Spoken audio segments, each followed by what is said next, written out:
Les insultes sont en train de passer pour une culture dans la politique congolaise. Les politiciens se règlent des comptes à la place publique, proférant des propos qui s'apparentent à de l'insulte à l'endroit de leurs adversaires politiques. À Lubumbashi, les leaders des jeunes disent leur indignation à cette pratique qui s'est enracinée. Boyoyo Kimbayan est à la tête d'un mouvement de la jeunesse. Il appelle les politiques à prêcher par l'exemple. Des propos de haine, des insultes. Les Congolais en sont comme par malheur habitués. Sur des plateaux de télé, à la radio, dans des meetings des politiciens, l'insulte envers des adversaires est devenue un principe. En milieu des jeunes, les injures entre politiciens commencent à être perçues comme un problème. Boyoyo Kimbayan est président national de l'ASBEL, Mouvement pour l'encadrement de la jeunesse et l'émergence du Congo. Il est déçu par la politique des insultes. La jeunesse doit prouver à suffisance qu'il est temps qu'on puisse prendre les choses à main et puis bannir les antivaleurs.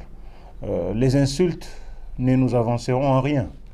Nous devons soutenir toute personne qui œuvre pour le bien-être du pays, quel que soit son clan politique, qu'il soit de la majorité ou de l'opposition, mais quand ces derniers œuvrent pour le bien-être de la République, il doit bénéficier du soutien. Mais nous condamnons encore dans notre pays les politiciens qui œuvrent à travers les insultes pour se frayer un chemin et se taper une certaine opinion. Je pense que c'est malhonnête. On doit défendre son projet sans au préalable insulter ceux qui ne partagent pas le même point de vue avec vous. Solidaire des jeunes invite les acteurs politiques à la tolérance et à faire de la politique un domaine où la jeunesse peut apprendre les valeurs positives du pays. Nous devons pérenniser la culture de l'amour, du patriotisme surtout. Et ce qui constitue aujourd'hui leur force à travers les insultes, je pense que c'est intolérable, c'est inacceptable. On doit respecter les points de vue des autres, mais en travaillant pour le bien-être de la République.